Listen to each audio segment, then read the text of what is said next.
Por supuesto que no voy a hacer una presentación del doctor Favaloro, pues ya todos los aquí presentes lo conocen. Además, en la mañana de hoy, un discípulo suyo, el doctor Franzutti, hizo una excelente reseña de él como maestro y como docente. Lo único que les voy a contar es de dónde surgió la idea de que Favaloro nos hablara de Artigas. Y esto fue en el año 91, en el 10º Congreso Uruguayo de Cardiología, en que la sociedad le hizo entrega de una placa recordatoria justamente por sus calidades de docente y su ayuda permanente hacia la Sociedad Uruguaya de Cardiología, y me pidió a mí que hiciera entrega de esa placa. Y con motivo de eso hice una breve reseña de su personalidad multifacética, y en ella resalté su amor por la historia y en especial sobre los caudillos de América. Bastó para que yo dijera esto, para que Favaloro en ese mismo momento ya nos diera una pequeña clase sobre Artigas.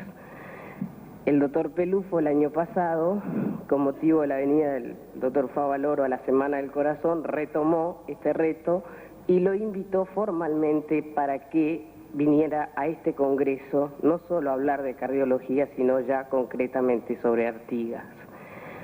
Lo que les quiero decir es que el doctor Favaloro se tomó muy a pecho este ofrecimiento que le hicimos, ha leído más de 30 libros sobre Artigas, así que como yo bien dije en aquel entonces, estoy seguro que sabe más de Artigas que muchos de nosotros, y vamos a ver ahora qué es lo que nos relata sobre nuestro prócer, sobre el cual sé que él siente gran admiración. Así es. No, yo te agradezco con el alma, ¿no? Está bien.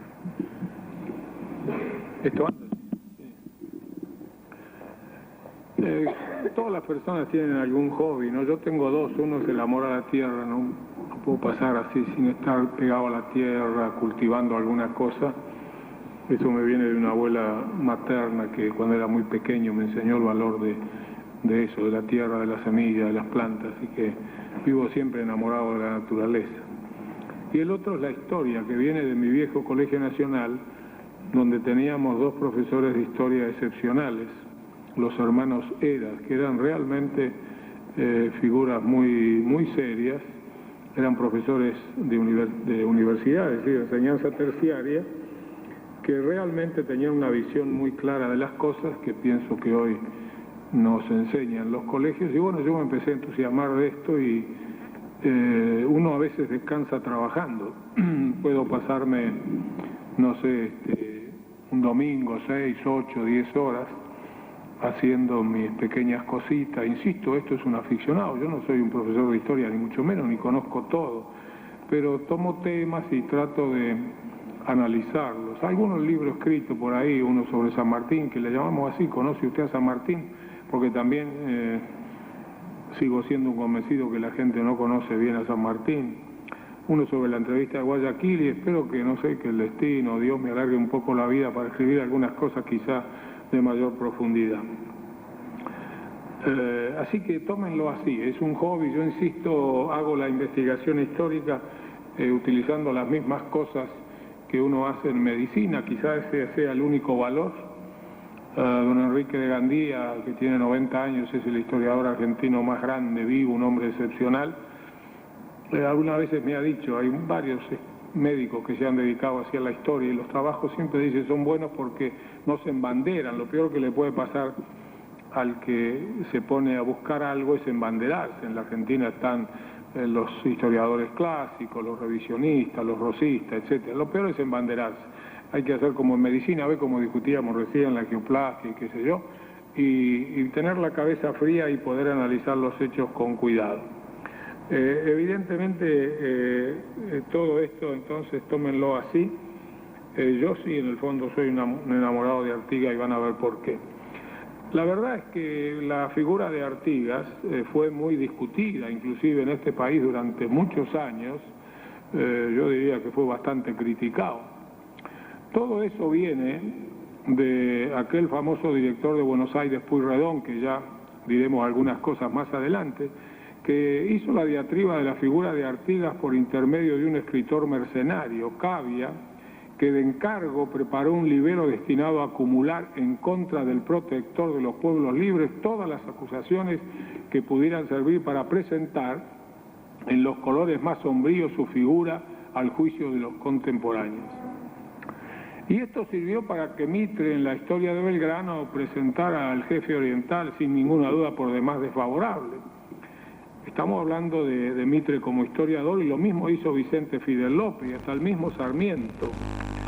Por primera vez en la historia oriental, Isidoro de María publicó Vida del brigadier general José Gervasio de Artigas, fundador de la nacionalidad oriental. Lo hizo con un folleto que posteriormente fue reformando y mejorando en su texto. Y así es como se inició realmente una polémica en favor o en contra de Artigas. En aquellos tiempos, uno de los grandes defensores de Artigas en nuestro país fue Juan Bautista Alberdi, que de esto algo sabía. Y acá en el Uruguay, yo insisto, yo en los últimos 2 meses he vuelto a releer todos esos libros que la doctora Diguero dijo. Yo tengo una colección bastante grande de libros de caudillos, y entonces, bueno, acá en este país, Francisco Bauzá, Eduardo Acevedo, Lorenzo Barbayelata, Héctor Miranda, que analizó muy bien las instrucciones de la Asamblea del año 13, Pablo Banco Acevedo, han hecho una revisión muy acertada.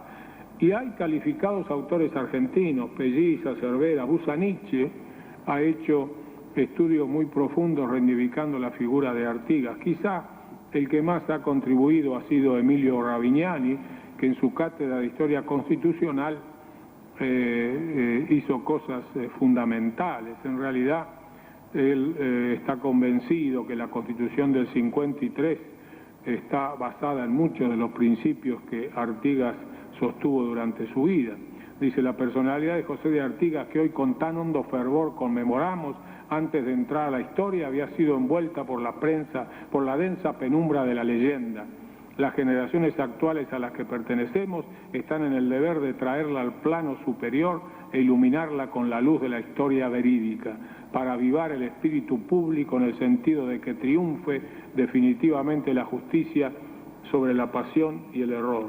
Y espero que esto sirva hoy para esto. Es importante, por lo que viene después, saber cómo llegó acá la familia de Artigas.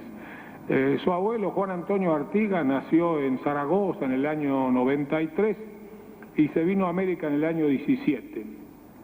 Se avecinó primero en Buenos Aires y después vino a Montevideo. Recibió el título de hidalgo y los diversos privilegios establecidos para los fundadores de la ciudad.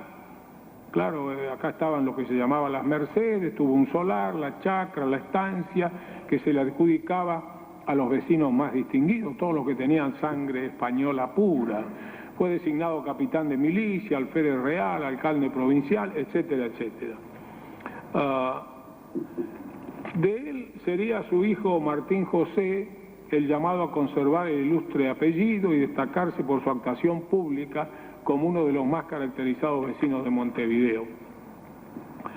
En el curso de su larga vida acrecentó notablemente la heredad paterna, poseyendo extensas propiedades en la campaña. Fue cabildante, demostrando que los Artigas estaban llamados a una acción relevante en el reducido medio social de nuestro país.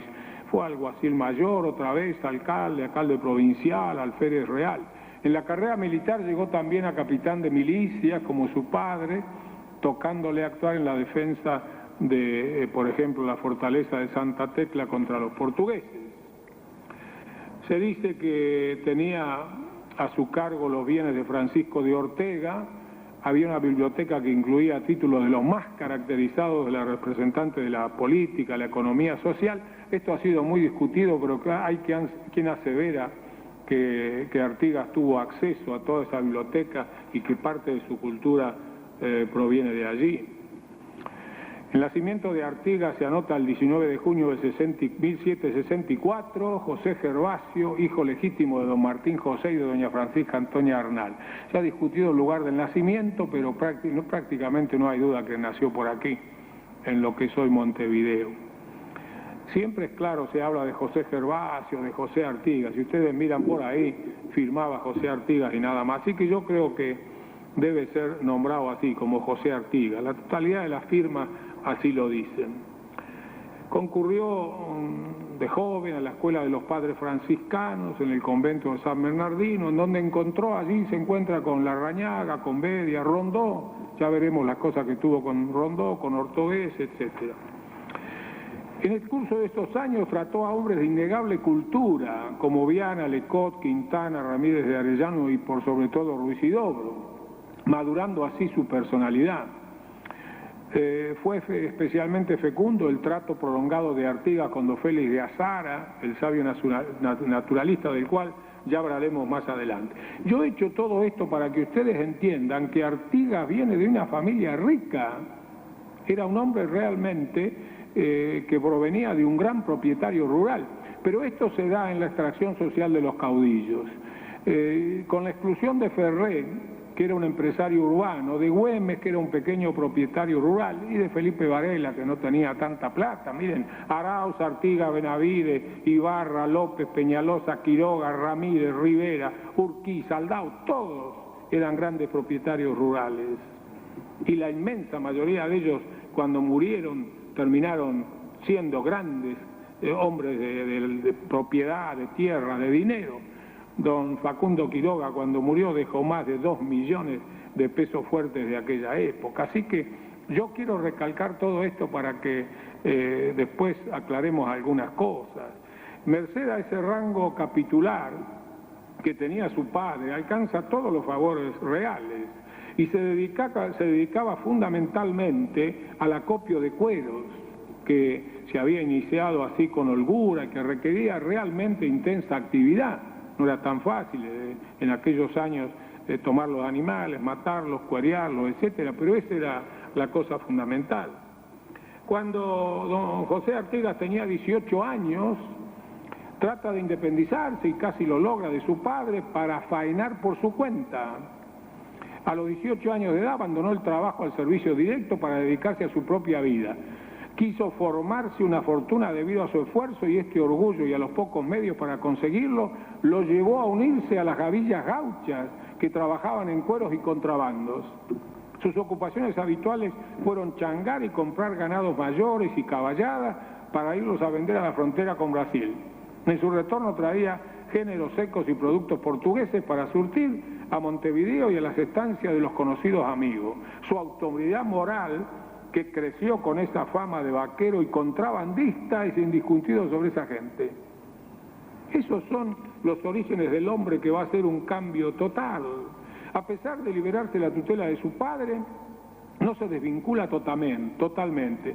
Y en sus incursiones por la campaña, lo dice Rubén Zorrilla, acopia frutos para sus barracas, de cuya venta obtiene también su parte de ganancia. Pudo hacerse dueño de un campo propio en Chamizo, donde trata de multiplicar sus haciendas. Y después entra a formar parte de los Blandengues como soldado, revista en octubre del 97, y se lo nombra capitán de milicia. La confirmación real en enero del 99. Pero hay que saber qué eran los Blandengues. Los Blandengues, los oficiales y soldados, debían costarse el uniforme y usar caballo propio. 5 por lo menos. Detalles estos que caracterizan aún más dicho cuerpo, que se transforma de un regimiento guarda-frontera. Estaba formado por la mayor parte de los hijos de los hacendados. Nadie mejor que ellos estaban capacitados para defender sus propios bienes, que era necesario afianzar, particularmente en su lucha para proteger sus propiedades y las de su familia de los portugueses que asaltaban las ganaderías y se establecían las tierras norteñas. Quiere decir que ser parte de los Blandengues era ser parte de la nobleza de aquel entonces para defender todo lo que tenían de poderío material. Eso eran los Blandengues. Insisto, se lo nombra capitán, etcétera, y ahí asciende. A la edad de los 41 años, en la época en que se casa, dice Rubén Zorrilla, era hombre meticuloso en el vestir. Usaba ropa casi lujosa, camisa de hilo de Holanda, chaleco de raso, ricos pañuelos de seda en el bolsillo, a veces luce frac cuando concurre a bailes o casaquilla con pino bordado en su espalda, ajustadas y correctas. Es decir, era un hombre de su clase, de la clase de los descendientes de los españoles que usaban todo ese poderío para enriquecerse. Pero es claro, ya allá por el año 1805 se casa con su prima Rosalía Villagrán, matrimonio desgraciado que solo le da un hijo porque al poco tiempo ella enloquece y la pasa muy mal. Pero entonces aquí comienza la cosa. Durante la primera invasión participa en la reconquista de Buenos Aires y regresa con riesgo de su vida portador de la noticia de la victoria aquí a la parte oriental. Y en octubre de 1810, ascendido a capitán, se produce la declaración de guerra de Helio a la Junta Revolucionaria, decide su actitud y el 15 de febrero del 11, Artigas, que estaba en guarnición en la colonia, se pasa a Buenos Aires a unirse al nuevo gobierno. Y ahí empieza el cambio total de su vida. De esa vida de aristócrata va a venir esta vida de sufrimiento en aras de la libertad. Dejemos al mismo Artigas narrar el desarrollo de los acontecimientos. En el famoso oficio al gobierno del Paraguay, es una larga carta donde explica todas las cosas, en diciembre del 11, dice: un puñado de patriotas orientales había decretado su libertad en la Villa de las Mercedes. Siempre refiriéndose al grito de Asensio, dice: la primera voz de los vecinos orientales fue acompañada por la victoria del 28 de febrero de 1811, eso es la toma de San José, día memorable que había señalado la provincia, todo es palabra de él, para sellar los primeros pasos de la libertad en este territorio, y día que no podrá recordarse sin emoción cualquiera que sea nuestra suerte. En esa batalla pierde un hermano. Y así comienza realmente la insurrección. Lo sigue diciendo, no eran los paisanos sueltos ni aquellos que debían su existencia a su jornal o sueldo los solos que se movían. Vecinos establecidos, poseedores de buena suerte y de todas las comodidades que ofrece este suelo, como él, eran los que se convertían repentinamente en soldados, los que abandonaban sus intereses, sus casas, sus familias, los que iban acaso por primera vez a presentar su vida a los riesgos de una guerra. Este era, dice él, el primer paso para la libertad. Los paisanos mismos habían libertado casi todo el territorio, venciendo la resistencia enemiga en Soriano, Coya, Paso del Rey, etc. Implementa una campaña dirigida por él, en donde realmente el otro hermano también colabora. Y el 18 de mayo, ustedes la conocen muy bien, de 1811, se da la primer gran batalla en Las Piedras, que dura casi 10 horas. La descripción de la batalla es tremenda, esas tropas bisoñas de Artigas luchan denodadamente contra un ejército organizado, él mismo, porque como San Martín participaba de la batalla, aprisionó personalmente al jefe español. La derrota española fue total y Artigas pone sitio a Montevideo. Y aquí, entonces, es cuando el 10 de octubre del 11, en la Quinta de la Paraguaya, en esa misma asamblea, los ciudadanos reunidos acuerdan designar a don José Artigas jefe de los orientales. Desde ese momento de octubre del año 11 hasta su ida a Paraguay, él es el jefe de los orientales, consagrado así con su voto la magistratura que de hecho desempeñaba el héroe. Pero entonces empiezan los grandes problemas con los señores de Buenos Aires. Ya Helio se había dirigido en procura de auxilio hacia el Portugal, hacia Río de Janeiro, con la Carlota, etcétera, los principados de Borbón que estaban en ese entonces en Río de Janeiro. Y en ese momento se producen las negociaciones llevadas a cabo por don Manuel de Zarratea, linda figurita esta. Un día habría que escribir cosas sobre este hombre, una vida realmente dedicada a cosas muy bastardas. Empiezan las habladurías o las cosas entre Manuel de Zarratea y el famoso Lord Strafford, y después hablaremos de la participación inglesa, que abrieron el camino a una tramitación diplomática. Y Zarratea, Paso, Funes, Julián Pérez y García de Cosio llegan a Montevideo y establecen bases firmes para un acuerdo que significaba el desconocimiento del heroico sacrificio de los orientales. En efecto, José Julián Pérez, con los delegados del virrey, efectuaron el 20 de octubre la ratificación del tratado. ¿Y el tratado qué decía? Que las tropas de Buenos Aires desocuparán enteramente la banda oriental hasta el Uruguay sin que en toda ella se reconozca otra autoridad que la del excelentísimo señor virrey. Y entonces se produce este abandono y el gobierno de Buenos Aires abandona a esta banda, diría Artigas, pero ella enarbola a mis órdenes el estandarte de la libertad. Síganme cuanto gusten en la seguridad de que yo jamás cederé, y sin ninguna duda de aquí en adelante jamás cederá. Y se ve entonces una enorme peregrinación popular, porque entonces frente a esta cosa él se retira por la costa del Uruguay. En algunos pueblos solo quedaban los viejos, dicen los narradores de ese entonces, más de 1000 carretas y 16.000 personas, con mujeres, hombres y niños, con sus ganados, sus pertenencias, cruzaron el río, se asentaron bajo los palmares del arroyo Ayuí, cerca de Concordia.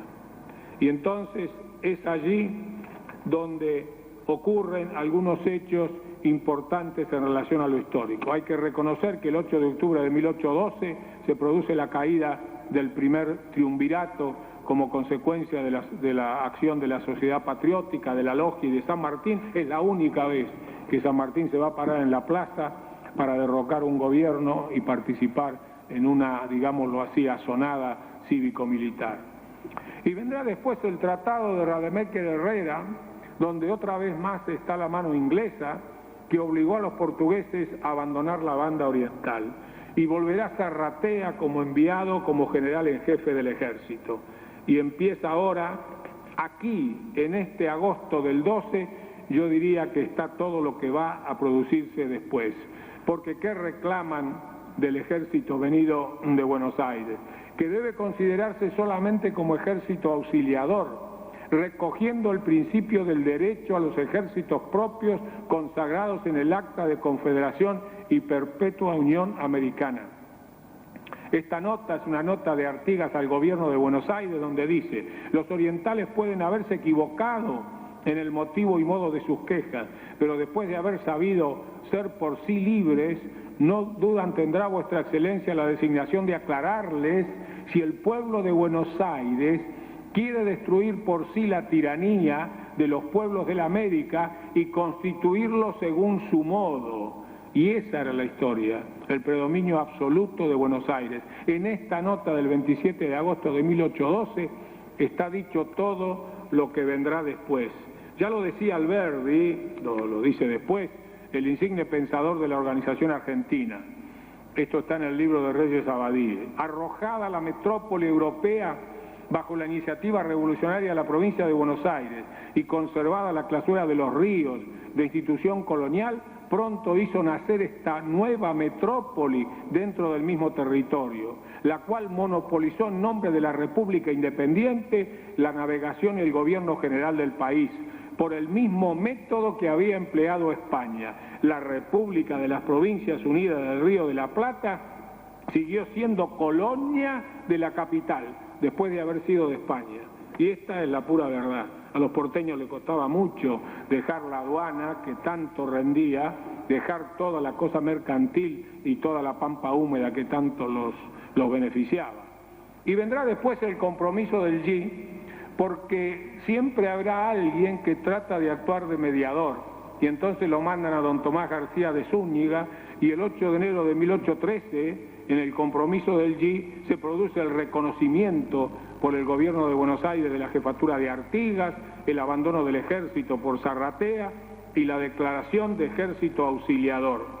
Pero claro, Buenos Aires no se va a quedar quieto, y el 2 de febrero del 13, Zarratea en Buenos Aires y a cargo del gobierno da un bando declarándolo a Artigas traidor. Pero claro, después Rondó, su viejo amigo, reemplaza a Zarratea, y el 26 de febrero Artigas se reincorpora a las fuerzas sitiadoras. Y vendrá el Congreso de Abril en Tres Cruces, donde se aprueban cosas trascendentes. Recordemos que ya está reunida la famosa asamblea del año 13, que empieza a funcionar en enero de ese año. Y en ese Congreso de Abril se determina si se deberá proceder al reconocimiento de la Asamblea General antes del allanamiento de nuestras pretensiones, encomendadas a vuestro diputado, don Tomás García de Zúñiga. Proveer el mayor número de diputados e instalar aquí una autoridad que restablezca la economía del país. Y el 19 de abril se firma un documento entre Rondó y Artigas, eran viejos amigos, y entonces Rondó trata de recomponer la cosa. Son en realidad 3 documentos los que se firman. Se habla de la provincia oriental, es compuesta de pueblos libres, quedará sujeta a la disposición de la Asamblea, la base inmutable, la libertad civil, pretensiones de la provincia oriental, la convención, el pacto con las demás provincias es el de una estrecha e indisoluble confederación ofensiva y defensiva. Siempre lo pensó así y ya veremos por qué. Pero la Asamblea entiende que son proposiciones que ni es tiempo oportuno de promoverlas, ni está a los alcances de este gobierno. Verán ustedes cuando analicemos las proposiciones de los delegados de Artigas a la Asamblea del año 13 cuál era la razón. Y entonces, entre sombras y medias noches, se produce el rechazo de los delegados de Artigas o de la banda oriental, tratado en la sesión secreta del 1 de julio y en la pública del 11 de junio. No podían aceptarlo por las instrucciones que traían y ya comentaremos. Fracasa todo intento de acuerdo cuando Rondó no acepta la última solución que proponen los orientales de convocar un nuevo Congreso Provincial, y Artigas, en esa noche fea del 20 de enero del 14, se retiró del sitio. El caudillo oriental, dice Félix Luna, se aleja del campamento sitiador solo, sin escolta siquiera. Se dirige hacia la costa del río Uruguay, por donde presume que puede venir el ataque de Buenos Aires. A la noticia de su marcha, sus partidarios empiezan a abandonar en pequeños grupos las posiciones e instintivamente siguen su itinerario. Todo el regimiento de Blandengue deserta, además de otras fuerzas. Toda la zona del este de la ciudadela de Montevideo, el Camino Real, la Quinta de Mazzini, llegando al Cordón y hasta la Guada, quedarán descubiertos, porque según dice Cáceres, cuando las tropas se enteran de la marcha secreta que había emprendido Artigas, salieron como por instinto, siguiendo la ruta de su caudillo, grupos de 10, de 20, de a 50 y de 100 hombres, sin que hiciese daño a nadie en su tránsito. Marcharon tras el conductor.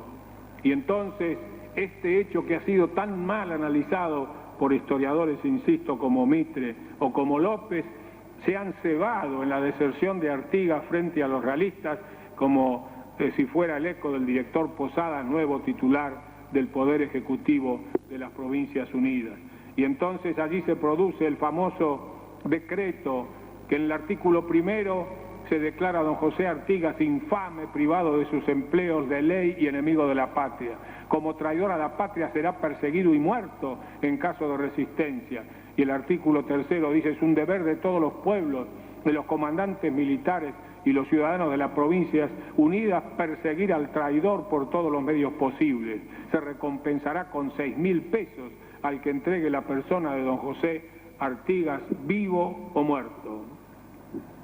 Y así se va y se instala en su famoso campamento estable en la meseta del Hervidero, cerca de Salto, en acantilados que dominan y donde habrá soñado tantas veces en esa parte del río Uruguay, se conoce con el nombre de la Purificación. Hay cuadros muy lindos de esto. Y allí es donde se lo declara protector de los pueblos libres. Por razones de tiempo, yo no puedo describir el ascetismo franciscano en que vivían. No hay más que buscar las descripciones de Robertson, uno de los ingleses que más traficaba con nuestro comercio, que en uno de sus viajes tuvo acceso y conversó con Artigas y describe muy bien en la forma casi miserable que vivían en ese campamento. Y entonces yo quisiera leer esto, que es también de Reyes Abadí, porque es una descripción muy linda de todo lo que pasaba allí en Purificación. Dice: los habitantes de Purificación le veían cruzar solitario las callejuelas del pueblo, determinadas por estacadas de postes desiguales y toscos que cerraban sus parcelas, y dirigirse a la meseta al paso de su caballo Picasso. Lo conservó hasta en el Paraguay. Es decir, negro de cabos blancos, de grande alzada y arneses modestos, pistoleras, pretal de cuero con guarniciones metálicas.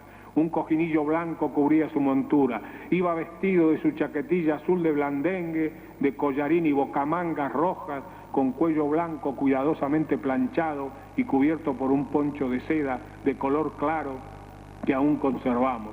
En invierno se abrigaba con un gran poncho de paño azul, calzaba botas con pequeñas espuelas de plata, un chambergo negro de castor le sombreaba la cara que, como la piel de sus manos finas, conservó siempre una pálida blancura.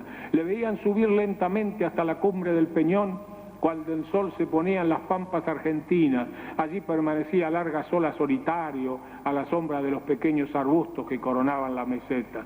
Miraba la corriente del Uruguay, en que se enfriaban las sombras trémulas de la barraca, las grises lejanías occidentales, las verdes colinas de la patria. Miraba sobre todo en su propio pensamiento el reflejo melancólico de un porvenir incierto. Pero otra vez más vienen los planes de restablecer la confraternidad y la buena armonía. Esta vez los mediadores son Francisco Candioti y Fray Mariano Amaro, el 23 de abril de 1814. Y entonces viene la reivindicación y los planes son muy claros. Otra vez la Constitución Federal. No necesitamos decir que una vez más estos intereses generales de la revolución que consagraban el pensamiento del protector de los pueblos son rechazados una vez más por el gobierno de Buenos Aires. Y vendrá la toma de Montevideo por Alvear, cosechando los miembros de Rondó. Alvear, típico representante de la rancia aristocracia porteña y una de las figuras que está llena de pecados en nuestra historia. Vendrá la derrota de Ortogués a manos de Alvear en Las Piedras, vendrán las máximas concesiones Artigas a través de un nuevo convenio que no se cumple una vez más y se reabrirán las hostilidades. Pero entonces los orientales impondrán en la batalla de Guayabo, librada el 10 de enero de 1815, el obligado reconocimiento de su independencia provincial. Y el 26 de febrero del 15, las tropas orientales entran a la ciudad y queda inaugurada una etapa del gobierno autónomo de Artigas. Sería muy largo enumerarle a ustedes lo que en tan poco tiempo hizo ese gobierno. Se ocupó de la economía agraria, que se procuró atender con el reglamento que ya analizaremos, la repoblación y seguridad de la campaña, el comercio con los extranjeros, pero bien arregladito, ya lo veremos. Se habló de armar una marina mercante fluvial, habilitación de escuelas primarias, todos ellos soñaban igual. Lo mismo era San Martín, lo mismo era Bolívar, lo mismo era Sucre. Sucre pretendió que cuando fue el primer gobernante de Bolivia, de que hubiera una escuelita en cada pueblo de Bolivia. Todos ellos amaban la enseñanza.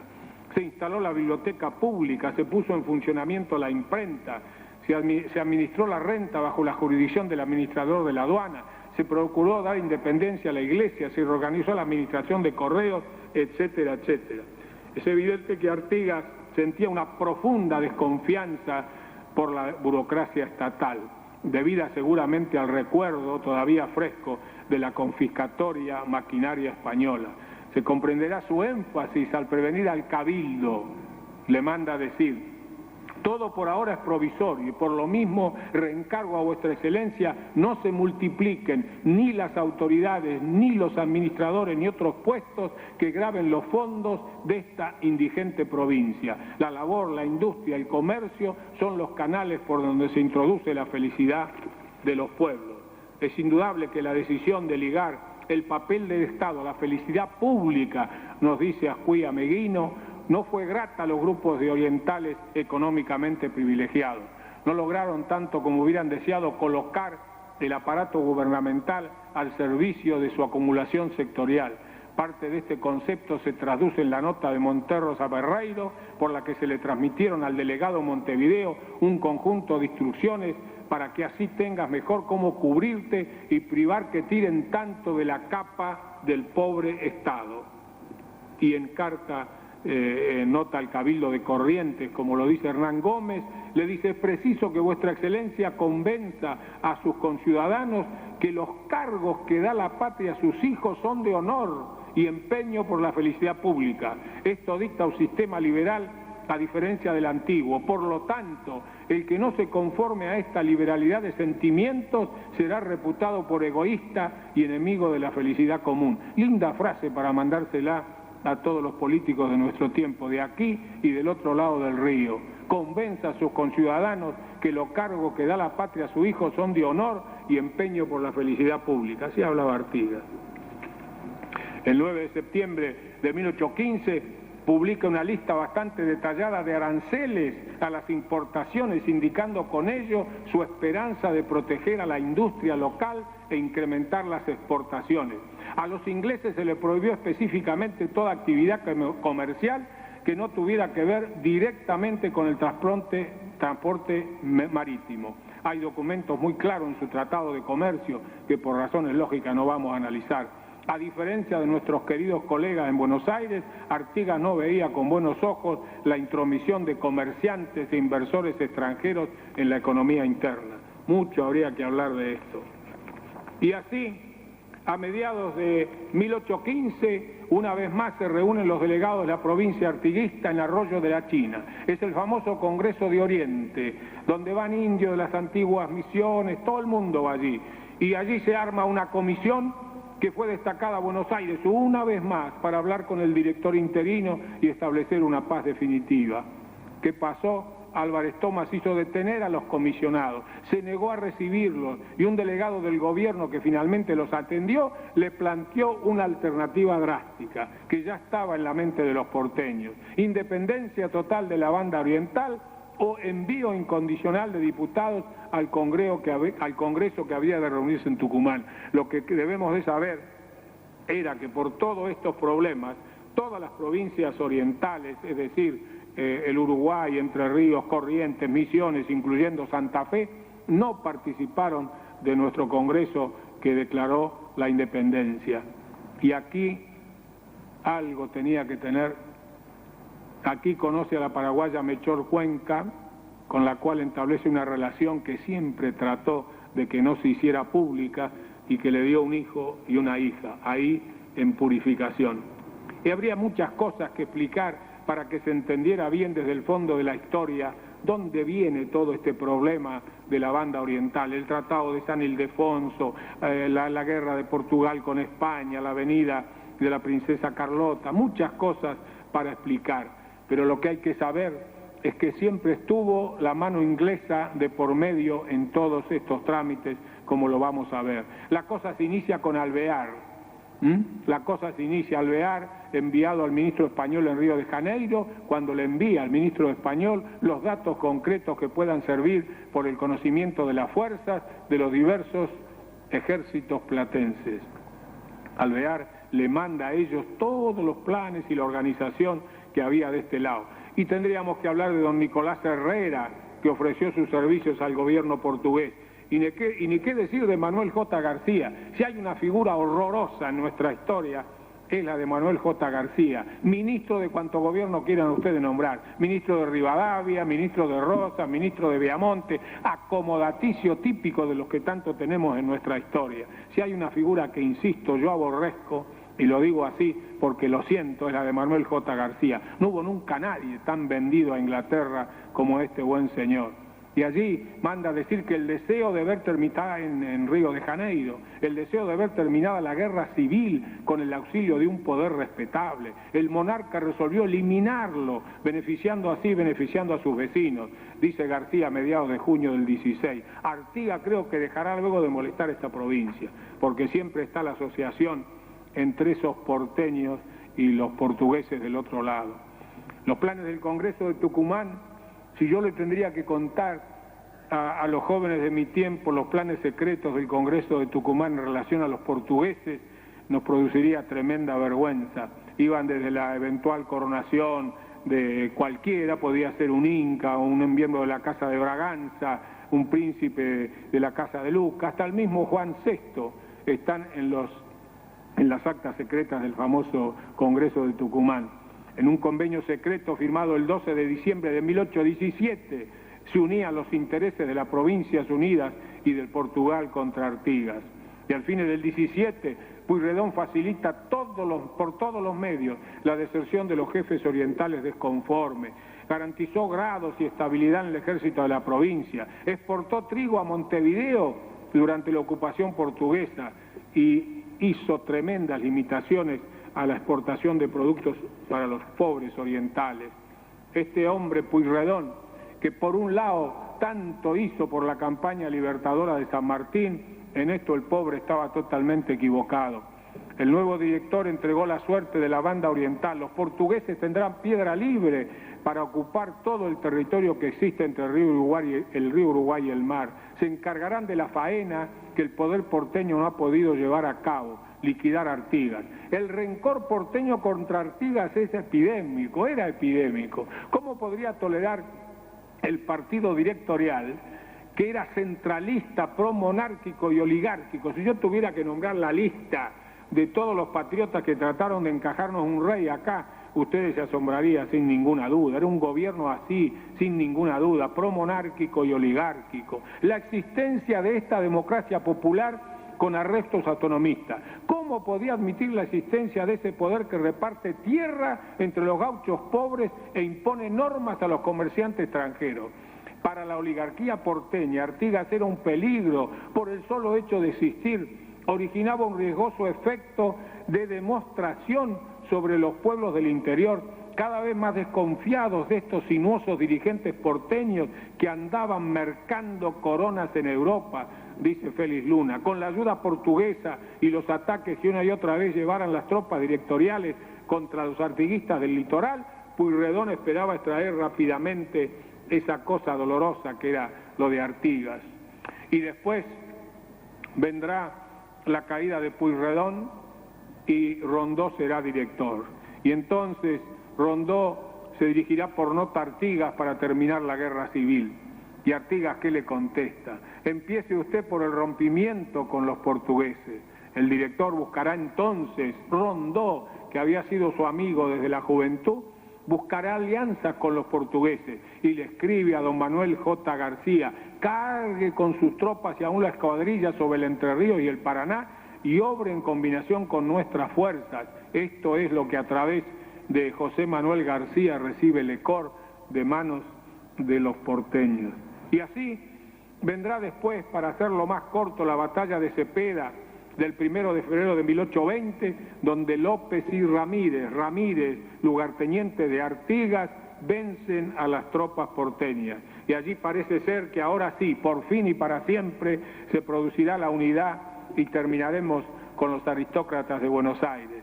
Pero el 23 de febrero de 1820 reaparece don Manuel Zarratea y Francisco Ramírez por Entre Ríos y Estanislao López por Santa Fe, firman en la Capilla del Pilar los 12 artículos del famoso Pacto de Pilar, que con más tiempo analizaríamos con profundidad. Pero es evidente que en ese pacto hubo además un pacto secreto en donde se establecían cosas muy serias. Así, en nota del comandante general y jefe del Ejército Federal, Artigas le había exigido ya en diciembre del año 19 que la única manera de conseguir el triunfo era que Buenos Aires declarara pública y activamente la guerra al Portugal. Hay enorme cantidad de correspondencia entre Artigas y Ramírez, enorme, por decir 5 o 6 cartas fundamentales que demuestran que las instrucciones que Ramírez recibió fue la de que Buenos Aires decretara la guerra contra Portugal y termináramos con esto de una vez y para siempre. Pero estaba el pacto secreto. Está absolutamente comprobado que en el Tratado del Pilar hubo un pacto secreto. Si se analiza las memorias escritas por don Lucio B. Mansilla, este también tiene sus cosas, dice: en el tratado público y en el secreto que yo conocía se estipulaba que Buenos Aires entregaría a Ramírez una cantidad de dinero, un armamento para 1000 soldados y su oficialidad, y así fue. En un momento de expansión y confianza con Ramírez le dije que juzgaba que Artigas no ratificaría el tratado. Hay que leer la carta que le mandó Artigas a Ramírez después del tratado. Y que si era de mi agrado, me invitaba a la pelea. Conversé acerca de esto con el gobernador Zarratea y le manifesté la idea de acompañar a Ramírez con el fin de trabajar por el tratado, haciendo lo que conviniera según el caso que se presentase. Y así es como Mansilla demuestra, y hay otras demostraciones, de que aquí hubo un pacto secreto, que Ramírez se vendió a los porteños, recibió armamento, recibió municiones para combatir a su jefe. Sin ninguna duda fue un traidor de Artigas, y hay que decirlo porque esto es así y está totalmente comprobado con la historia. Era jovencito y soñaba con la gloria, soñaba con llegar inclusive a reconquistar el Paraguay. Y entonces vendrán las derrotas del caudillo a manos de las veteranas tropas portuguesas. Habría que hablar de Santa Ana, de Corumbé, de Arapey, de India Muerta, de Catalán, de tantos lugares. Cuando se me acaben los caballos, dirá Artigas, pelearé con los perros cimarrones. Y entonces se producirá la batalla de Tacuarembó el 22 de enero del 20, en donde el coronel Latorre es vencido por las fuerzas portuguesas al mando del conde Figueredo. Dice don Félix Luna, nada resta ya por hacer. A los 56 años de edad, el protector de los pueblos libres decide licenciar a ese fantasma de ejército. 400 harapientos orientales emperrados en su libertad. Cuando ordena romper fila, nadie se mueve. En los pómulos a indianos corren lágrimas y la jeta de los morenos se tuercen en la mueca del llanto. Han terminado los trabajos del protector y bueno, no han terminado. Él vuelve y durante unos días se queda allí al borde del Mandisoví, gozando de los hijos que casi no conoce y pasa los últimos días con esta mujer que ha sido su amante y su compañera. Pero entonces se decide castigar lo que cree una traición, y sin ninguna duda fue una traición. Se despide de la Melchora y de sus pequeños hijos, prohibiéndole que lo siga, y la envía de regreso a la banda oriental. Ignora que por esos días su esposa había fallecido. Y andará entre derrotas y triunfos. Comienza la lucha. Sería muy largo mostrar toda esta cosa monstruosa de batalla y batallas. Artigas derrota a Ramírez en las Huachas, aunque oficialmente y analizando la cosa es difícil decidir el triunfador. Pero el 24 de junio Ramírez con la infantería porteña de Mansilla, cuya intervención se reputa decisiva, lo derrota completamente en Las Tunas. Y comienza la persecución. Tiene dos ofrecimientos, aunque parezca mentira. Uno viene de las autoridades portuguesas, que lo invitan a que vaya a Río de Janeiro, y otra es la del cónsul de Estados Unidos, que le ofrece transporte y medios para irse al país del norte. Pero él sigue, y al final Piris ocupa el campamento de Ábalos, apoderándose del parque María Grande, y otros oficiales desertan, Monterroso cae prisionero, y Artigas abandona con solamente 12 hombres el campamento. Es una lucha realmente muy difícil de entender y muy dolida cuando uno la sigue paso a paso. Pero Artigas se va hacia el norte, levanta 600 hombres, se une con Méndez en San Roque el 6 de agosto, toma Curuzucuatiá, avanza sobre Goya, marcha sobre Misiones y sitia la capital. Mientras cerca la ciudad es sorprendido por las fuerzas enviadas por Ramírez y ahí termina para reaparecer en septiembre para internarse en Paraguay. Tenía entonces 61 años y en la tranquilidad del retiro se mostró trabajador y humano, cultivó la chacra, fue el padre de los pobres y sirvió de ejemplo a todos con su excelente conducta. Claro, lo metieron por ahí en medio de la selva, le mandaron una pensión que repartía entre los pobres y todo lo que pidió fue que le mandaran unos bueyes y unos arados. Y así terminó como labrador cultivando su tierra. Claro que la cosa no terminó tan fácilmente. Cuando cae Francia en un gobierno de intermedio, lo engrillan y vive engrillado en prisión por varios meses hasta que vuelve el nuevo dictador. Los últimos años los pasa bastante bien.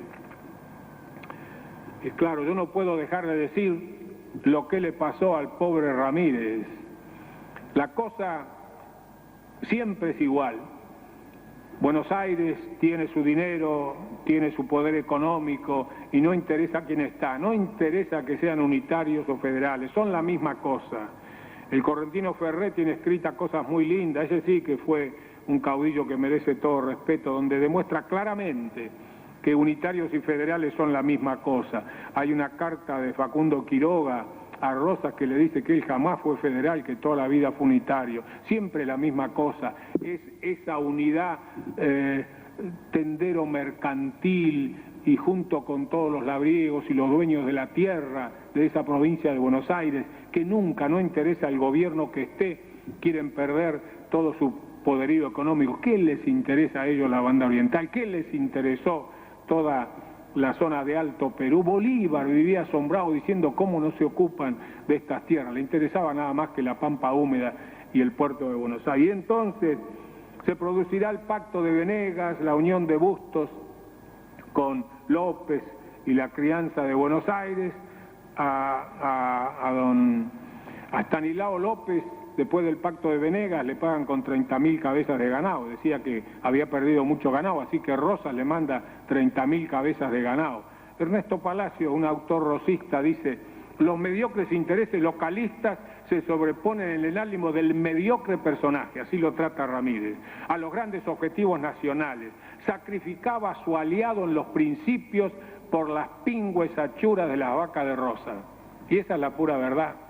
Y entonces, cerca del río Seco, el 10 de julio del 21, termina la corta campaña de Ramírez, que volviendo a retomar los ideales artiguistas trata de acercarse a Buenos Aires.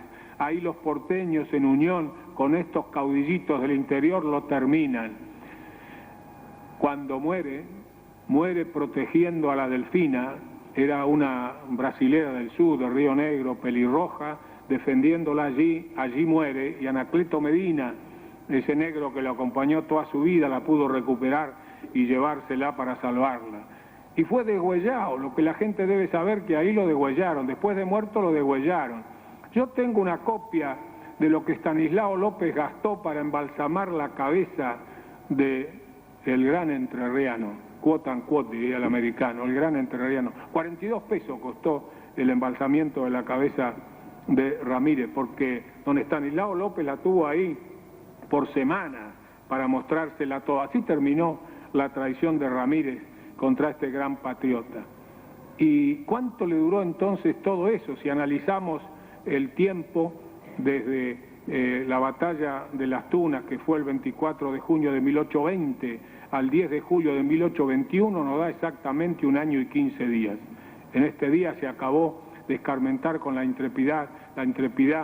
Fíjese lo que decía él en el parte de la batalla de Las Tunas, lo que decía Ramírez. En este día, después de la destrucción de las tropas de Artigas, dice: en este día acabó de escarmentar con la intrepidad de los dragones al tirano Artigas, a presencia de ese heroico pueblo que no admite el despotismo de ese monstruo. Bien le costó, siempre parece que hay alguien que no sé, que hace la cosa justa. Y si tendríamos que decir las cosas, que los hechos trascendentes que representó toda esta lucha artiguista, ¿por qué luchó? Primero hay que entender que siempre estuvo a cargo de lo que llamó los pueblos libres. Cualquier cosa que se busque, la del 5 de abril, en el discurso inaugural del Congreso, él habla de los ciudadanos y le habla a los pueblos libres. Dice: mi autoridad emana de vosotros y ella cesa por vuestra presencia soberana. En el discurso al Congreso en Tres Cruces dice que los orientales, dice, visiten las cenizas de vuestros conciudadanos. Ellas, desde lo hondo de sus sepulcros, nos amenazan con la venganza de una sangre que vertieron para hacerla servir a nuestra grandeza. Pensad, meditad y no cubráis de oprobio las glorias. Los trabajos de 529 días en que viste la muerte de vuestros hermanos, la aflicción de vuestras esposas. Ellos forman la base del edificio augusto de nuestra libertad. Y siempre recurrió a la consulta popular. Está probado en cada cosa. En octubre del 17, habiendo sabido Artigas por una vulgaridad que se criticaba su conducta y orientación en las relaciones con Buenos Aires, de inmediato recurrió a la consulta popular. En el último Congreso de los Pueblos de la Liga, en Corrientes, Misiones, el 24 de abril de 1820, en el artículo 5 dice: las provincias de la Liga no pueden ser perjudicadas ni en la libre elección de su gobierno, ni en su administración económica, según los principios de la Federación. ¿Y de dónde le viene todo esto de la Federación? Está totalmente documentado. El historiador Ariosto González documentó que la mayor parte de los textos son copias de las fuentes norteamericanas, y hasta ha podido pesquisarse el libro de donde se extrajeron, que fue del caraqueño Manuel García de Sena, titulado La independencia de Costa Firme, justificada 30 años ha por Tomás Paine, publicada en Filadelfia en 1811, en versión española, que contenía en su apéndice la traducción de los artículos con crítica constitucional por Thomas Paine, que fue uno de los grandes fundadores de Estados Unidos, recopilados por con el título de Common Sense, y los textos íntegros de la Declaración de la Independencia de los Estados Unidos, de los artículos de la Confederación y Perpetua Unión de 1777, de la Constitución Federal del 89 y de las constituciones estadounidenses de Massachusetts, New Jersey y Virginia.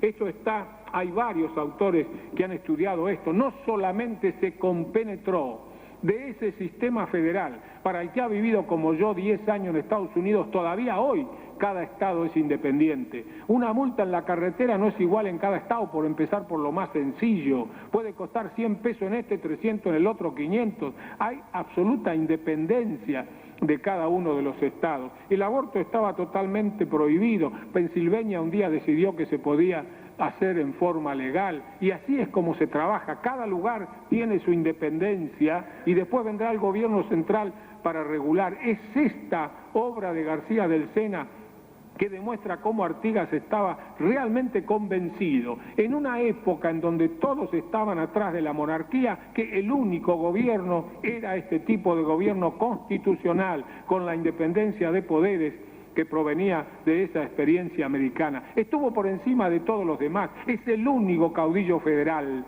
los otros son caudillos feudales, cada uno defendía su feudo, defendía su aristocracia, defendía su dinero, defendía su cosa, se peleaban entre ellos, se amasijaban entre ellos por defender su localismo. El único que tuvo sentido de lo que era una confederación y de lo que era una federación era Artigas, porque tenía conocimiento real de todas estas cosas. Hubo delegados americanos que vinieron acá, hubo delegados que vinieron enviados por el presidente Monroe, donde dicen: el pueblo de esta parte de la América, informan después, tiene fijas sus miras en el ejemplo de los Estados Unidos en la orientación de su revolución y en la organización de sus instituciones políticas. La idea de la conveniencia de gobiernos propios semejante a los de Estados Unidos, con magistrados electos por el pueblo y de su propio seno, se ha generalizado y ha sido abrazada calurosamente por una gran parte de los patriotas. Vinieron delegados de Estados Unidos acá. El concepto artiguista fue elaborado por todas estas cosas. Era el pacto interprovincial, como lo ha señalado y como yo se lo dije al principio. El que ha estudiado esto en profundidad es Emilio Ravignani. Y hay cartas de Artigas al presidente Monroe, con cordiales afectos, las relaciones con el cónsul, etcétera. Y es evidente que entonces de allí vienen las famosas instrucciones a la Asamblea del año 13. ¿Cómo no iban a ser rechazados estos diputados si en la primera decía que había que hacer la declaración de la independencia absoluta de estas colonias, que ellas están absueltas de toda obligación de fidelidad a la corona de España? Y entendamos que eso no era lo que pensaba la mayoría de nuestros patriotas. Tuvo mucho que lucharse para que el 9 de julio se declarara nuestra independencia, así que exigía la independencia absoluta. No admitirá, dice el número 2, otro sistema que el de confederación. Tercero, promoverá la libertad civil y religiosa. El artículo 7, el gobierno supremo entenderá solamente en los negocios generales del Estado, el resto es peculiar del gobierno de cada provincia. El 12, y aquí viene una cosa importante: el puerto de Maldonado sea libre para todos los buques que concurran a la introducción de efectos y exportación de fruta. ¿Cómo le iba a gustar a los porteños que le sacaran la dominación del puerto de Buenos Aires? El puerto de Colonia, dice la número 13, sea igualmente habilitado en los términos prescritos por el anterior. Y hay un artículo que le viene bien a la mayoría de los países americanos. El artículo 18 dice: el despotismo militar será precisamente aniquilado con trabas constitucionales que aseguren inviolabilidad a la soberanía de los pueblos. ¿Escucharon bien? El despotismo militar será precisamente aniquilado. Si habrá pasado cosas en nuestros benditos países por este problema. Y el 20 dice: la Constitución garantirá a las Provincias Unidas una forma de gobierno republicana que asegure a cada una de ellas de las violencias domésticas, usurpación de los derechos, etcétera, etcétera. ¿Cómo iban a aceptar la aristocracia porteña semejante parámetros para la Constitución? Y habría mucho que hablar de lo que hizo con la tierra. Hay trabajos importantes como lo de Alberto Dutrenit entre todos los reformistas españoles que conocieron y estudiaron la realidad del Estado de los campos rioplatenses, fue Félix de Azara el primero, y él fue el que colaboró con Azara con el objetivo principal de poblar la frontera. Azara solicitó que Artigas fuera su ayudante y allí él estuvo a cargo de la misión de repartir los terrenos a quienes solicitaran afincarse en ellos y a trabajarlos. De allí viene el estatuto de purificación del 10 de septiembre de 1815. No tenemos tiempo de analizarlo, pero léanlo con cuidado, porque, por ejemplo, el artículo 6º dice: el señor alcalde provincial se dedicará a fomentar con brazos útiles la población de la campaña. Para ello revisará cada una en sus respectivas jurisdicciones los terrenos disponibles y los sujetos dignos de esa gracia, con prevención que los más infelices serán los más privilegiados. En consecuencia, los negros libres, los zambos, los indios, los criollos pobres, todos podrán ser agraciados en suertes de estancia si con su trabajo y hombría de bien propenden a su felicidad y la de la provincia. El 11, después de la posesión, serán obligados, además subalternos, a formar un rancho y 2 corrales en el término preciso de 2 meses.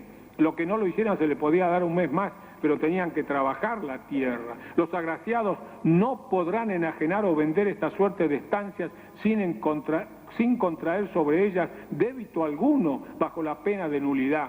Es una buena reforma agraria hecha con un gran sentido. Ha sido muy bien analizada, y Petit Muñoz, por ejemplo, dice que este reglamento tiene tres o cuatro cosas fundamentales.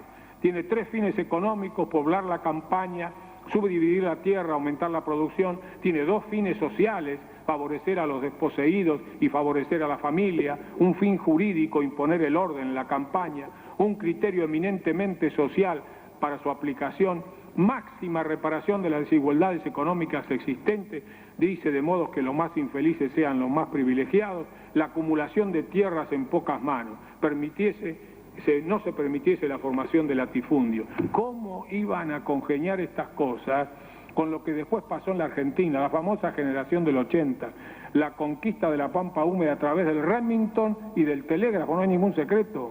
Apareció el Remington y el telégrafo y terminaron con los indios, la famosa campaña del desierto, donde las tierras se repartieron a mano llena, empezando por el propio Roca, que recibió entre 20 o 30.000 leguas cuadradas. ¿Sabe lo que es 20 o 30.000 leguas cuadradas? Se repartió así a mano llena. Don Facundo Quiroga también participó de la lucha contra los indios, porque la parte del noroeste venía mandada por Huidobro, uno de sus lugartenientes, que andaba en una berlina inglesa con más de 300 trajecitos para cambiarse y ponerse a la moda. Quizá era un trolo de los que andaba por aquel entonces en la historia. Pero evidentemente la división de la tierra es uno de los hechos trascendentes que marcan el porqué de esta mala aparición de nuestra patria. En la Argentina se desparramó la tierra cuando Artigas propendía todo lo contrario. Pero ya lo decía don Manuel Belgrano, fíjense, 23 de junio de 1810. 23 de junio, esto es mayo-junio, un mes después, dice, en el contrato económico y social que él planteaba. Prevenir los inconvenientes, decía don Manuel Belgrano, de la falta de propiedad en las nuevas poblaciones que se provienen y de que tanto carecemos. Así tendremos que las propiedades serán más repartidas y que nuestros labradores saldrán del estado infeliz en que yacen. Claro, cuando hablamos de la provincia de Buenos Aires o de la pampa húmeda, no es los límites de hoy, En aquel entonces, Carretero lo marca muy bien. Carretero ha hecho un estudio muy importante de cada uno de los caudillos. El área de la provincia de Buenos Aires eran casi 14.000 leguas cuadradas. Los límites de aquel entonces eran al norte la provincia de Córdoba y Santa Fe, quedaban por ahí, pero en Córdoba y Santa Fe. Entra en el Paraná a los 33 grados, pero al oeste la parte austral de la provincia de Cuyo, llegaba hasta Mendoza, la provincia de Buenos Aires, suponiendo dentro de los límites de la de Buenos Aires las inmensas pampas pobladas de algunos indios que median entre ambas. Y al sur llegaba hasta el Río Negro, al sudoeste el Océano Atlántico, el Río de la Plata y Paraná. Era grandota la provincia de Buenos Aires, se quedaba con lo mejor de la pampa húmeda y llegaba hasta el Río Negro. Así que evidentemente este es un tema que merece toda una charla, en especial el problema de la tierra en nuestro país ha sido tremendo. Y a los indios, ¿qué vamos a hablar de lo que él pensaba de los indios. Le manda a decir a las autoridades de Corrientes: es preciso que a los indios se trate con más consideración. No es doble cuando sostenemos nuestros derechos excluirlos del que justamente le corresponde. Su ignorancia e incivilización no es un delito represible. Ellos deben ser condolidos más bien de esta desgracia, pues no ignora vuestra excelencia quién ha sido su causante, y nosotros habremos de perpetuarla. Es preciso que los magistrados velen por atraerlos, persuadirlos y convencerlos que con obras mejor que con palabras acredite su compasión y amor filial. Y hay que ver que muchos de los indios, para ellos era el padrecito, dice en otra parte: estos por robustos brazos darán nuevo ser a estas fértiles campañas, que por su despoblación no descubren todo lo que encierran, ni toda la riqueza que son capaces de producir. Los indios del Chaco, los indios nuestros desde lo que sería hoy la República Argentina, emigraban hacia el sur, hacia Misiones, a Corrientes, hacia Entre Ríos, para gozar de toda la protección de Artigas, y nosotros lo matamos de a poquito allí en nuestras pampas.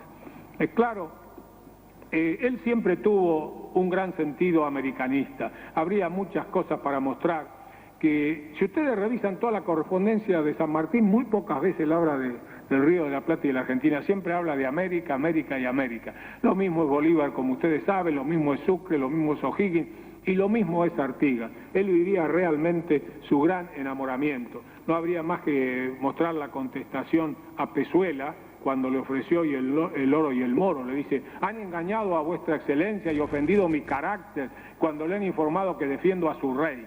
Y si las desavenencias domésticas han lisonjeado el deseo de los que claman por restablecer dominio español para alimentar sus deseos, esta cuestión la decidirán las armas. Yo no soy vendible ni quiero más premio por mi empeño que ver libre mi nación del poderío español. Claro que estas ideas artiguistas van a seguir. Lo que ustedes deben saber es que el famoso desembarque de los 33 orientales, no eran todos orientales, hay un trabajo muy bien hecho de Lorenzo Carnelli, donde 11 de ellos eran originarios del actual territorio argentino. Y bueno, ustedes saben, salieron la primera quincena y llegaron aquí. El coronel Lavalleja lanza desde el campo volante de Soriano su histórica proclama. ¿Y qué dice? La gran nación argentina de que sois parte tiene un sumo interés en que seáis libres, y el Congreso que sigue sus destinos no trepidará en asegurar los vuestros. Estaba equivocado. Y en la Florida, en la sede del gobierno provisorio, la Asamblea resolvió declarar ritos nulos, disueltos, de ningún valor para siempre, todos los actos de incorporación, reconocimiento, juramentos arrancados por la fuerza, unido a la perfidia de los intrusos poderes de Portugal y de Brasil. ¿Y qué dice? Queda la provincia oriental del Río de la Plata unida a las demás de este nombre en el territorio de Sudamérica por ser la libre y espontánea voluntad de los pueblos que la componen. Lavalleja había interpretado bien a su jefe. Y más adelante al comisionado del gobierno oriental en Buenos Aires en octubre del 25. Quiera el cielo que ahora acaben de decir si se fije para siempre nuestra unión tan deseosa y por la que me ven tan decidido. Y el 17 de noviembre en la proclama de Durazno: pueblos, ya están cumplidos nuestros deseos más ardientes, ya estamos incorporados a la gran nación argentina, que equivocado estaba, por medio de nuestros representantes, ya estamos arreglados y armados, pronto veremos en nuestra gloriosa lid las banderas de nuestras provincias hermanas unidas a la nuestra. Se olvidaba que don Carlos de Alvear había iniciado en julio del 24 toda la intromisión inglesa. El 24 de julio del 24, en carta de Canning a Carlos de Alvear, dice: antes de concluir esta nota, el que se firma se permite advertir que en la conferencia que tuvo con el señor Canning, etcétera, etcétera, esta diligencia de Alvear marca el primer requerimiento formal de mediación del gabinete inglés. Y mucho habría que hablar, es claro, todo el comercio estaba en manos de los ingleses. Hay un libro que no es muy conocido porque es de un platense, René Orsi. Fue compañero mío en mi época de estudiante, si bien estaba del otro lado en las luchas estudiantiles, yo siempre hay un libro de él que se llama nada más que Dorrego, por René Orsi. Hay una investigación histórica para demostrar la influencia inglesa, que yo creo que es única. Es un libro muy largo, hay que leerlo despacito, pero ahí evidentemente queda totalmente demostrado que desde un principio hasta el fin, hasta que en el propio gobierno de Dorrego se produce la independencia, digámoslo así, por el arreglo en Río de Janeiro, ahí con la mano de Ponsonby, el famoso Ponsonby, este libro de René Orsi evidentemente lo demuestra sin ninguna duda. Y yo les aseguro que produce horror, produce una tristeza profunda cuando uno ve que los últimos comisionados durante el gobierno de Dorrego, nada menos que el general Balcarce y nada menos que el general Tomás Guido, que fue el secretario de guerra de San Martín. Guido hablaba muy bien el inglés, el pobre Balcarce en las reuniones, como no entendía, tenía que estar en silencio. Son los que entregan toda la cosa en un momento en que las cosas estaban mucho más maduras para que a lo mejor llegáramos hasta Río Grande. Acordémonos de la batalla de Juncal en febrero del 27, de la batalla de Ituzaingó también del 20 de febrero del 27, donde estuvo La Valleja, y ahí estábamos cerca, no estábamos tan mal. Los que estaban desarmados y desorientados eran los portugueses. En carta Pedro Trapani le dice La Valleja: concebir porque la República se esfuerza. Él no puede concebir cómo la República se esfuerza por separar de su liga una provincia que puede considerarse la más importante de todas. Pero insisto, esto se debió a toda una confabulación entre la aristocracia porteña y los ingleses, que con su buena maquinación tenían acá metido todo, el comercio estaba todo en manos de ellos, habían mandado gente, especialmente los Robertson, a la cabeza para que organizaran todo el comercio, y no podían concebir que todas las costas del Río de la Plata estuvieran en una misma mano. Si ustedes, insisto, leyeran en este libro de Orsi todas las cosas que su hija fue traduciendo de los archivos ingleses en Londres, produce horror. Rivadavia sabía perfectamente bien lo que hacía Manuel J. García en Río de Janeiro, pero es al final, en el gobierno de Dorrego, que tanto había luchado para que esto no ocurriera, como la mano inglesa. Si yo les leyera a ustedes algunas de las cosas de la parte final de Ponsonby, serían cosas horrorosas, porque realmente demuestran cómo siempre hemos estado a veces en manos del extranjero, y así es como ocurrió entonces la separación final de este país del resto de las provincias del Río de la Plata. Yungay, un autor, escribió recientemente un libro, yo recomiendo que lo busquen, se llama La invención de la Argentina. A los argentinos no les va a gustar mucho, yo lo he popularizado bastante, se ha vendido bastante en la Argentina. En la página 83 dice: Artigas también estaba teñido de una conciencia popular que exigía un lugar para obreros, indios, negros, zambos y humildes, acoplando con un poderoso resentimiento contra el privilegio y las pretensiones de las clases altas. Artigas fue el primer caudillo político importante que reconoció los peligros que el libre comercio planteaba a las nacientes industrias sudamericanas, en especial para las provincias del interior. Y por último, fue uno de los primeros en proponer a América como un patrimonio mítico que definía a este continente como una tierra destinada a ser algo más que una derivación de Europa. Y Reyes Abadie nos dice: la antinomia de propósitos entre Buenos Aires y los pueblos del interior era por tanto insuperable. Para el patriciado porteño era imprescindible consagrar un sistema político que le diera el dominio de todo el país, porque ese país era el mercado donde podía colocar la manufactura extranjera a través del puerto de Buenos Aires y de la aduana que tanto producía. Y porque la introducción de esa mercadería, extracción por el puerto único, de administración y beneficios exclusivamente bonaerenses, los fondos con los que se mantenía el aparato burocrático y los ejércitos. Para las ciudades y campañas del interior era fundamental, en vez de defenderse de la absorción política de Buenos Aires para salvar su economía y el ejercicio de su autodeterminación. Esa fue la lucha de Artigas, crear la gran confederación. Hay partes en donde él dice: así se podrán ir incorporando nuevas provincias y nuevos territorios de América.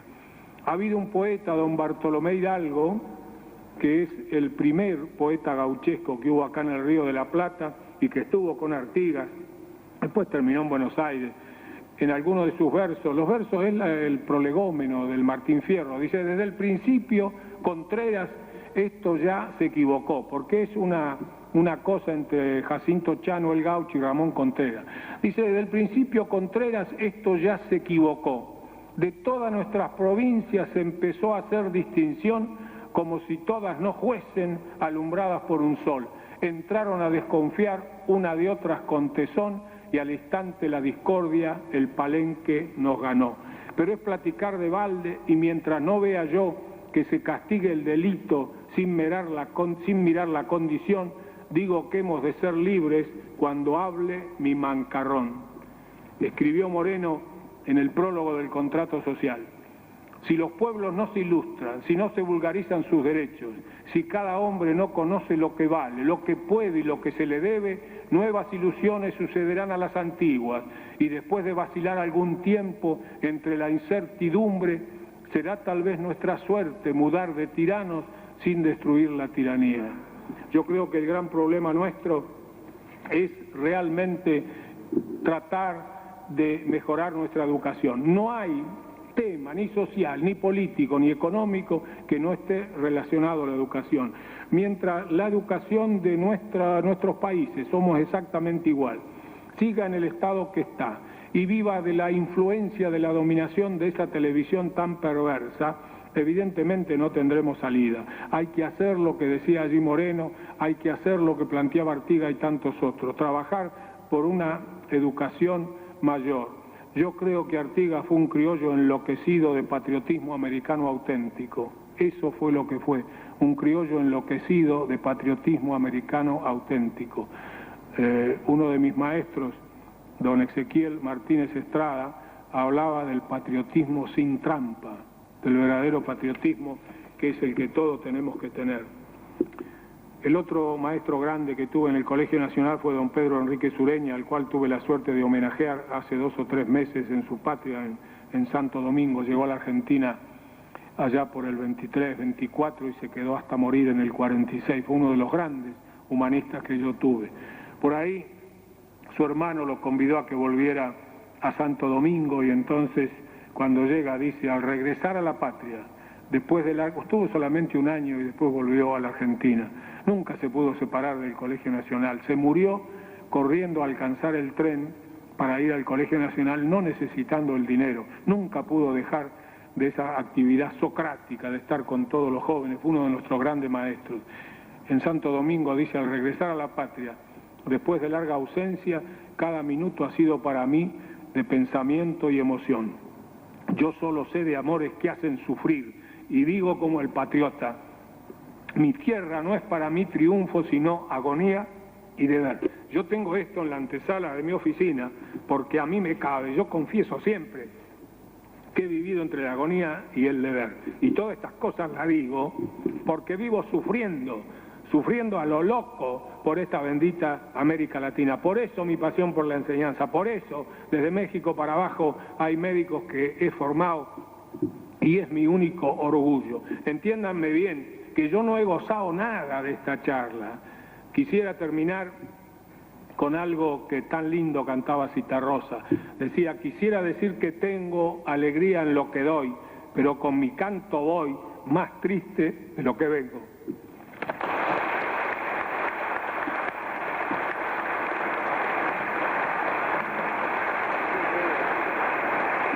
Siéntense, hay un pequeño video, si disponemos de 5 minutos más, hay un pequeño video que hice preparar con la iconografía de Artigas.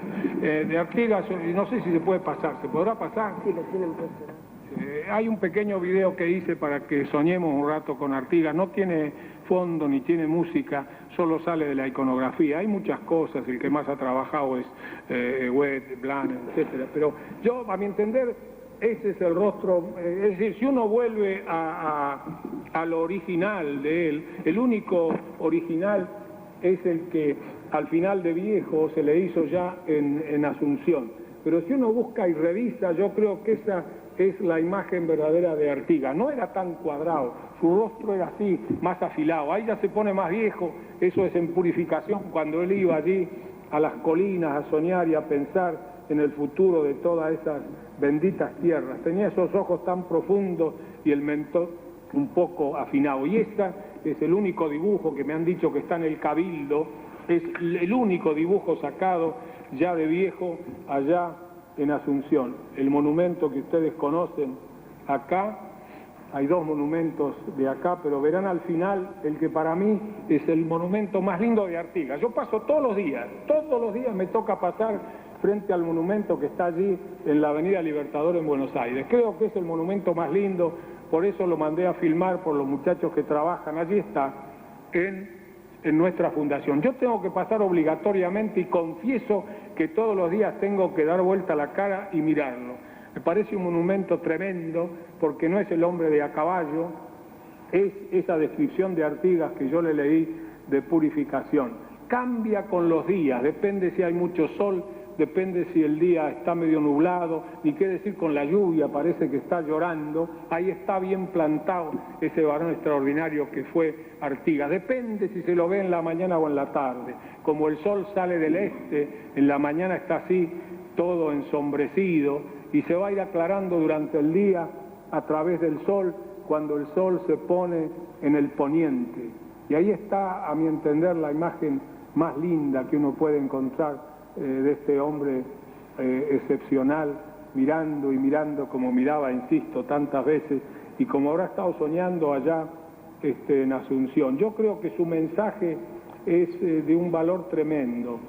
No se puede así en una hora o en lo que sea hablar en profundidad de tantas cosas en relación a este hombre excepcional, pero tendremos que mirar así, como está ese monumento, mirando hacia el poniente y en alguna puesta de sol, pensar que algún día, si aprendemos las lecciones de la historia, quizá nos reencontremos en la gran Confederación Latinoamericana. Esa es la copia del primer trabajo de don Isidoro de María, es el primer trabajo de reivindicación de Artigas escrito en este país. Yo les agradezco, no he venido a buscar aplausos, no he venido a buscar nada, he venido a desahogarme un poco. Insisto, he leído enorme cantidad de cosas. Confieso que los últimos 2 meses he vuelto a leer y a releer los libros de Artigas, me he encontrado con la misma sorpresa de siempre. Se mira con San Martín. Claro, claro, sí señor. Sí señor, se mira con San Martín.